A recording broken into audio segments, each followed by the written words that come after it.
बिस्मिल्लाहिर्रहमानिर्रहीम। अस्सलामु अलैकुम तलबा और नाजरीन। चलिए अब बात करते हैं हम सोशल साइंस में टीएमए की। टीएमए यानी कि ट्यूटर मार्क असाइनमेंट। देखिए टीएमए जो बनाएंगे आप, उसके लिए आपको सबसे पहले क्या करना है कि उसके ऊपर सबसे पहले हेडिंग लिखेंगे आप, ये वाली सोशल साइंस, ठीक है। और पहला जो पेज है उस पर 213 ये कोड है, ये डालेंगे। और इसके साथ ही जब आप ये लिखेंगे तो इसके ऊपर एक चीज़ और ज़रूर लिखिएगा, अपना नाम, जो मरकज़ है, मुताले मरकज़ है, वो भी देना है आपका। अपना नाम आप लिखेंगे, ठीक है, बड़े बड़े हरूफ में लिखेंगे और इंग्लिश में भी लिखें, साथ साथ उर्दू के साथ साथ इंग्लिश में भी लिखिए। इसके अलावा आपका जो इंदराज नंबर होगा, रोल नंबर जो है वो लिखेंगे आप। और इसके बाद जो आपका मरकज़ी मुताला सेंटर है तो उसके नाम भी आपको लिखना पड़ेगा, ठीक है। और उसके साथ जो मजमून का नाम है वो आपको लिखना है, ये देख लीजिए, ठीक है। इस तरह का आपका पेज है ये। तो इसमें शुरू में आपका नाम आएगा, फादर्स नेम, आपका एनरोलमेंट नंबर, ठीक है, क्लास जो भी है आपकी, और इसके साथ ही जो आपका जो सेंटर का कोड है वो डालेंगे। सेंटर का अगर नाम है तो वो डाल देंगे, ठीक है। और उसका मीडियम डाल दीजिएगा और आपके दस्तखत इस पर होंगे, साइन होंगे इसके ऊपर। अच्छा, इसमें जैसे पहला सवाल है, हर उसमें क्या करना है कि दो में से एक सवाल आपको करना है, यानी दो आपको सवाल दे रखे हैं। जैसे पहला सवाल है तो उसमें दो ऑप्शन है आपके, ए या बी। तो ए में जैसे आपका सवाल ए है, जैसे हड़प्पा तहजीब के जवाल के अहम असबाब को शफाफ करते हुए वजाहत कीजिए। यानी हड़प्पा जो तहजीब है वो किस तरह जवाल मतलब ख़त्म हो गई, इसके बारे में आपको उसके असबाब बताने, उसकी वजूहात बतानी है आपको। तो ये जो वजूहात आपको बतानी है वो 40 से लेके 60 अल्फाज के दरमियान में है। तो 40 से 60 अल्फाज का मतलब ये हो गया कि तकरीबन दो छोटे पैराग्राफ में आप कर दें, बेहतर है एक पैराग्राफ में हो जाए, वरना तो दो छोटे पैराग्राफ में आप इसे कंप्लीट कर दीजिए, ठीक है। इसी तरह मजहब और सकाफती मैदान में अहद वस्ता की रिवायतों की एक अजीम तालीफ का गवाह है, इसका बयान का तज्जिया कीजिए। चलिए अब देखिए इसका जवाब देख लेते हैं। तो ये कहना मुश्किल है कि इस तहजीब के जवाल की असल वजह क्या थी, यानी हड़प्पा जो तहजीब है वो क्यों कर नापेद, मतलब क्यों कि उसका जवाल आ गया, इसके बारे में, इसके वजूहात जो है उसके बारे में हम असल वजह तो नहीं जानते। लेकिन जो माहिर आसार कदीमा हैं या जो मौरिखीन हैं, उनका कहना यह है कि या तो वहाँ पर कोई कुदरती आफात आ गई होंगी जिसकी वजह से ये तहजीब जो है ये इसका जवाल आ गया।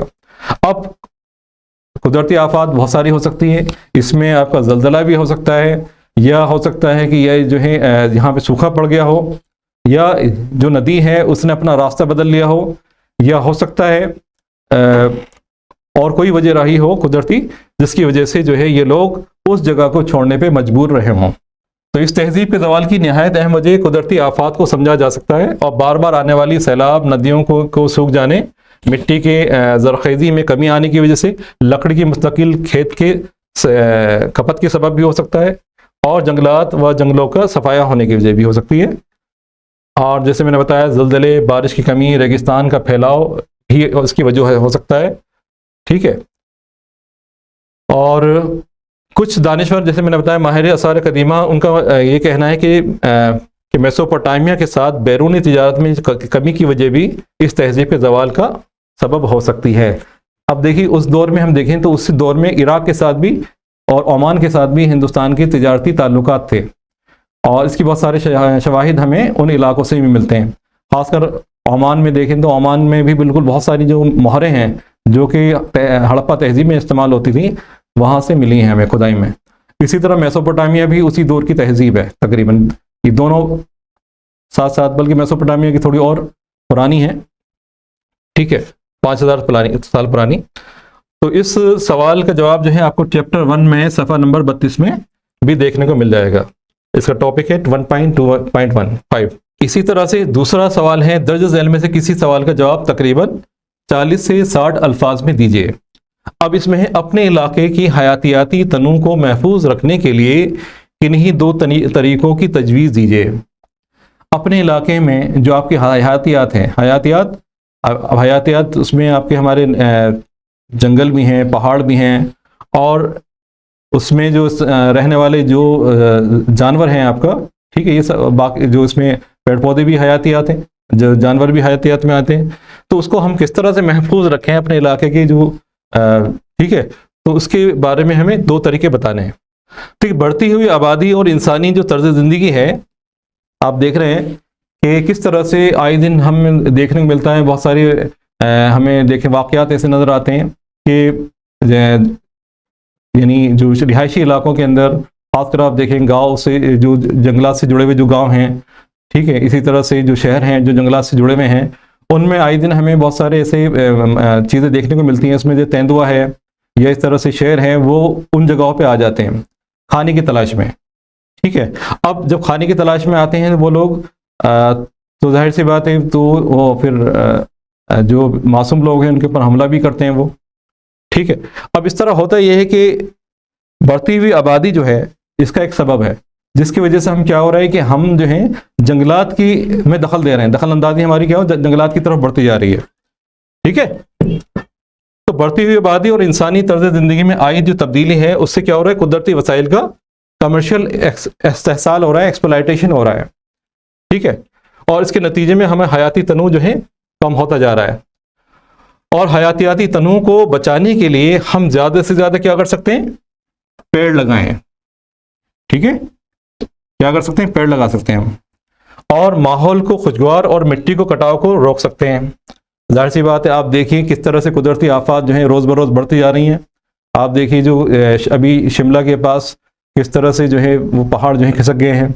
ठीक है, तो इसकी वजह क्या हो रही है, इसकी वजह ये हो रही है कि इंसान जो है वो दखल अंदाजी करते जा रहा है पहाड़ी इलाकों में। ठीक है, तो अपने फ़ायदे के लिए, अपने मफाद के लिए जो है वो हयातियात से जो है खिलवाड़ कर रहा है, कुदरती जो क्या कहेंगे आपका नेचर है उससे खिलवाड़ कर रहा है। ठीक है, तो उसका जाहिर सी बात है उसका जो है रद्द-ए-अमल हमें देखने को मिल रहा है। इसके अलावा दूसरे हमें अपनी ज़रूरियात ज़िंदगी के सामान में प्लास्टिक के सामान को भी कम करना है। आपने देखा होगा कि प्लास्टिक जो है ये बहुत नुकसानदेह है, और इसकी वजह से जो थैलियाँ हैं, आप देखें जो पैकेट्स होते हैं वो नदियों में बहकर चले जाते हैं समुद्र में, और जो उसके समुद्र में हयातियात है, आपका जो मछलियाँ वगैरह हैं, जो छोटे जानवर हैं, वो इसका शिकार हो रहे हैं। आज देखें आप, जो कोई मछली अगर लाते हैं समुद्री मछली, तो उसमें प्लास्टिक के बहुत सारे पार्टिकल्स मिलते हैं, हमें ज़र्रात मिलते हैं। और यहाँ तक कि इंसान के अंदर भी आप देखें उसके अंदर भी जो फेफड़े वगैरह हैं उसमें भी कहीं ना कहीं जो प्लास्टिक के पार्टिकल हैं आपको नज़र आएंगे।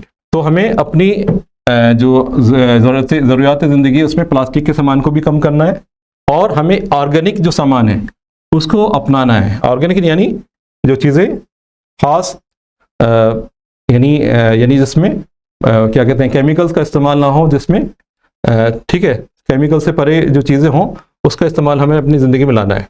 तो इस तरह से हम क्या कर सकते हैं, अपने माहौल को आलूदा होने से महफूज रख सकते हैं। तो इसका जवाब आपको चैप्टर 11 के सफ़ा नंबर 272 में मिल जाएगा। इसके अलावा और भी बहुत सारे तरीके हैं जिससे हम अपने माहौल को बेहतर बना सकते हैं। ठीक है, और तीसरा सवाल है, दर्ज में से किसी एक सवाल का जवाब तकरीबन 40 से 60 अल्फाज में दीजिए। बुनियादी फ़राइज़ में और बुनियादी हकूक़ की तरह ही अहम है, जायज़ा लीजिए। किस तरह से बुनियादी जो फ़राइज़ हैं वो बुनियादी हकूक़ की तरह ही अहम हो जाते हैं, इंपॉर्टेंस हो जाते हैं। इसका हमें बताना है इसके बारे में। देखिए, बुनियादी फ़राइज़ में बुनियादी हकूक़ भी उतने ही इम्पॉर्टेंस हैं जितने के बुनियादी हकूक़ फ़राइज़ हैं। ठीक है, तो दोनों ही एक तरह से एक दूसरे के पूरक हैं, एक दूसरे के अल्टरनेट हैं।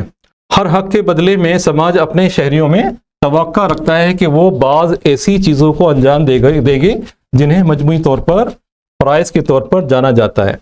कुछ ऐसे अहम फ़राइज़ हिंदुस्तानी आइन में भी शामिल किए गए हैं। तो 26 जनवरी 1950 को इनको नाफिज किया गया। आपको मालूम होगा कि हमारा जो मुल्क है ये कानून के बुनियाद पर चलता है, और ये कानून जो है हमने खुद तैयार किया अपना। ठीक है, और इसे बनने में 2 साल 11 महीने 18 दिन का वक्त लगा, और बन के तैयार ये हो गया था 26 नवंबर 1949 को, लेकिन इसे हमने 26 जनवरी 1950 को लागू किया, 2 महीने बाद। उसकी भी पीछे एक वजह है। खैर, तो अब क्या है, ये जो असल आइन है इसमें शहर के फ़राइज़ के बारे में ही बताया गया, और उसके हकूक़ भी बताए गए। हर शहरी से ये तवक्का की गई है कि वो आज़ादाना हिंदुस्तान में वो खुशी अपने फ़राइज़ को अंजाम देगा। इसलिए 52वें आईनी तरमीम के जरिए साल 1976 में क्या किया गया, आर्टिकल 51A के तहत आइन के चौथे तक जो हिस्सा है उसमें कुछ बुनियादी फ़राइज़ को शामिल कर लिया गया है। ठीक है, अब ये चंद अहम फ़राइज़ जो हैं जिसमें उनके बारे में मंदरजा झेल हैं। जैसे आइन में हर आइन पर अमल करना और उसके नज़्मुल ऐन और उसके जो इदारे हैं, जो कौमी झंडे हैं और कौमी तराना है, उसका हम सबको क्या करना है, एहतराम करना है। यानी हिंदुस्तान के जो हर शहरी है उसको आइन पर अमल भी करना है और उसके जो नस्बुल ऐन जो इदारे हैं उसके जो, ठीक है, जो काम कर रहे हैं उसके अंडर में जो काम कर रहे इदारे हैं उनका भी हमें एहतराम करना है। इसके अलावा कौमी तराना है, कौमी झंडा है, इसका भी एहतराम करना है हमें। इसके अलावा अवामी जो जायदाद है उसको तहफ़्फ़ुज़ और तशद्दुद का इस्तेमाल ना करना। ठीक है, यानी अपने जो भी हमें फ़राइज़ हैं उनको जो है हमें एक तरह से पुरअमन तरीके से जो है उसको निभाना है। ठीक है, और अगर हमारा उसका कोई हमारे हक़ूक़ की जहाँ तक बात आती है तो उसी तरह से भी जो है हमें उसको पुरअमन तरीके से उसे हासिल करने की जद्दोजहद करनी है। तो इस सवाल का जवाब भी आपको 16 जो चैप्टर है उसमें सफ़े नंबर 45 में मिल जाएगा। बात करते हैं चौथे सवाल की। तो दर्ज झेल सवालों में से किसी एक सवाल का जवाब तकरीबन 100 से लेके 150 अल्फाज में देना है। यानी 100 से लेके 200 150 का मतलब आपको 2 से लेके 3 पैराग्राफ में इसे पूरा कर देना है। सवाल है, जोग्राफिया किसी भी समाज की ज़िंदगी और तारीख को तश्कील देने में अहम किरदार अदा करता है। यानी जोग्राफिया जो है, जोग्राफ़ी जो है वो एक ऐसा सब्जेक्ट है जो हमारे समाज की ज़िंदगी और तारीख को तश्कील देने में अहम किरदार निभाता है। अब देखते हैं, देखिए हमारे ज़िंदगी के हर पहलू से में कहीं ना कहीं जोग्राफिया की अहमियत वाज़ेह हो जाती है। अब जाहिर सी बात है इस वक्त हम कपड़े पहना हुआ हूँ मैं, तो क्यों ऐसे कपड़े क्यों पहना हुआ मुझे, ठीक है, मान ली सर्दी हो रही है तो सर्दी में हमारा लिबास बदल गया, उसके पीछे की वजह क्या है, क्योंकि मौसम सर्द हो गया है, ठंडा हो गया है। ठीक है, तो अब जाहिर सी बात है हमारी ज़िंदगी का जो हर पहलू है, ठीक है, उसमें कहीं ना कहीं जोग्राफिया दखल अंदाजी दे रहा है। हमारी ज़िंदगी में जोग्राफिया जैसे मजमून का होना बहुत ही लाजमी है और जोग्राफिया के बग़ैर तारीख़ और आसारियात का मुताला करना भी ठीक है, अगर जोग्राफिया नहीं होगा तो तारीख़ और आसारियात को समझना भी बड़ा मुश्किल हो जाएगा। जोग्राफिया ज़मीन के मनाजिर, लोगों, मकामात और माहौल का एक मुताला है। सादा मायनों में कहें तो इस दुनिया के बारे में मालूमात हासिल करना, ठीक है, ये सब जोग्राफिया में ही आता है। जहाँ हम रहते हैं जोग्राफिया इस मायने में मुनफरिद है कि मादी उलूम यानी नेचुरल साइंस, इसके साथ ही तबई जोग्राफिया के साथ सोशल साइंस इल्म इंसान को जोड़ने का भी काम करता है।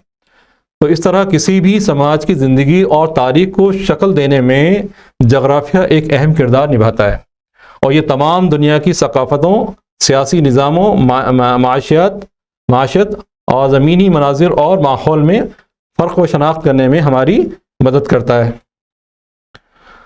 इसके साथ ही जोग्राफिया इल्म के दीगर मैदानों से निस्बत कायम करने में भी एक मिसाली फ्रेमवर्क फराहम करता है। अगर हम किसी मुल्क का जोग्राफिया जानते हैं तो तब हम समझ सकते हैं कि वहाँ की तारीख़ के जो वाक़यात हैं वो किस तरह से रूनुमा हुए होंगे।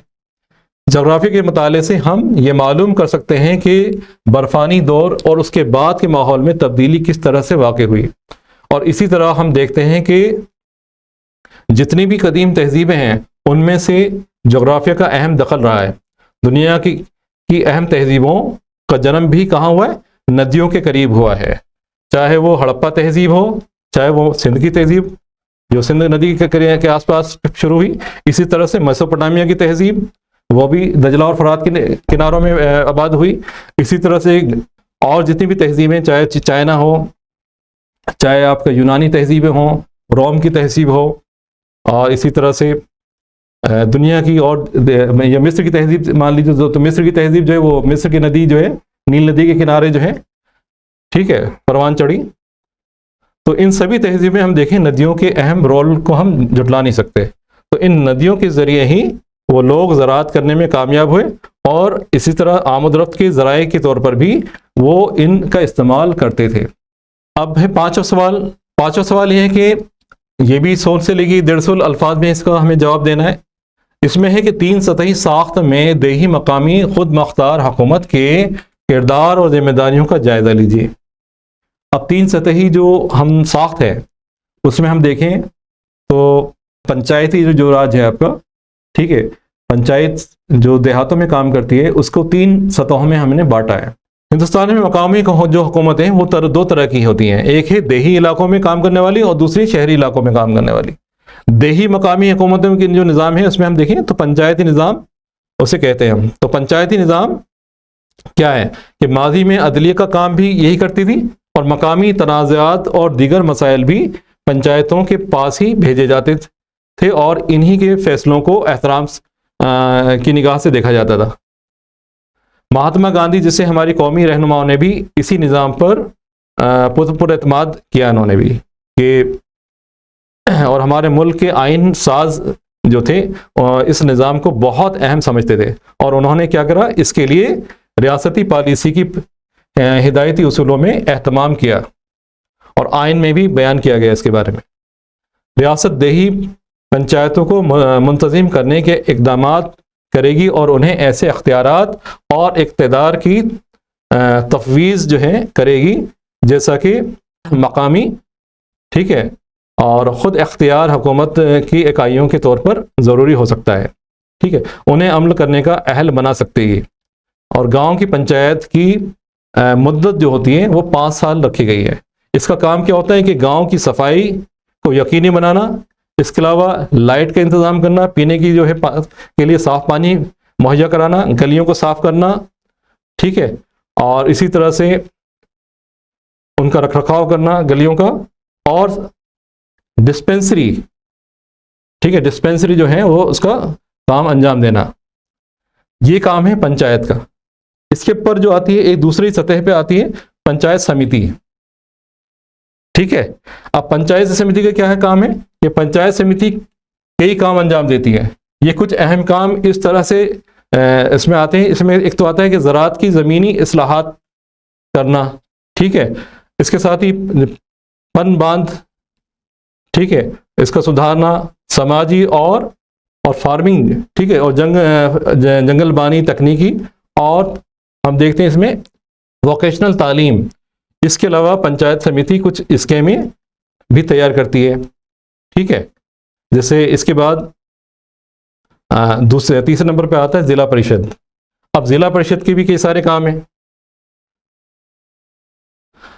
अगरचे अलग अलग रियासतों में इनके कामों में कुछ फ़र्क भी नज़र आता है। देही आबादी को हम देखें तो ज़रूरी खदमात सहूलियात फराहम करना और ज़िले के लिए तरक्याती प्रोग्रामों का मनसूबा बंदी भी तैयार करना, वो किसके में आता है, ज़िले परिषद के अंडर में आता है। और किसानों को तैयार करदा बीज, बेहतर बीज, उसकी सप्लाई का फराहम करना भी किसका काम है, वो भी ज़िला परिषद का काम है।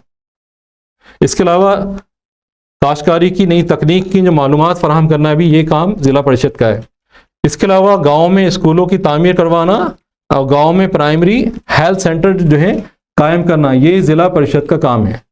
इसके बाद हम देखते हैं आखिरी जो सवाल है, दर्जेल मौज़ूआत में से किसी एक पर प्रोजेक्ट तैयार करना है हमें। अपने इलाके में जहां आप रहते हैं वहां 10 घरों का सर्वे कीजिए और 3 हम उम्र ग्रुपों में उम्र की तरकीब जानने की कोशिश कीजिए और सर्वे दर्ज झेल फॉर्मेट जदवल में किया जाना चाहिए।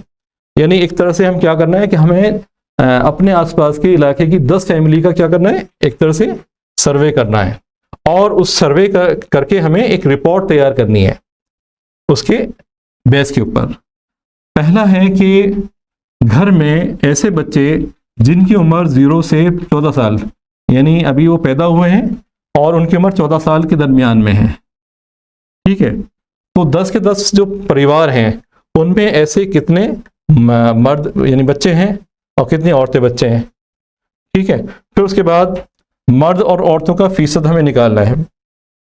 अच्छा, इसके अलावा बाद हमें देखना है कि 50 से लेके घर में 15 से लेके 50 तक की उम्र के बच्चे जो लोग हैं वो कितने हैं, ठीक है, उसमें मर्द कितने हैं, उसमें औरतें कितनी हैं और उनका फिर फीसद निकालना है हमें। इसी तरह से 50, इसे सही कर लीजिएगा, 50 और इससे ज़्यादा इस 10 को सही कर लेंगे, 10 को जगह क्या हो जाएगा, 50 हो जाएगा। 50 और उससे ज्यादा की जो उम्र के लोग हैं वो कितने हैं घर में, उसमें मर्द कितने हैं, उसमें औरतें कितनी हैं। फिर इसका हमें फीसद निकालना है। हमें फीसद जो निकाला जाता है वो मजमूई तौर पे निकाला जाता है, दोनों को मिला के, ठीक है।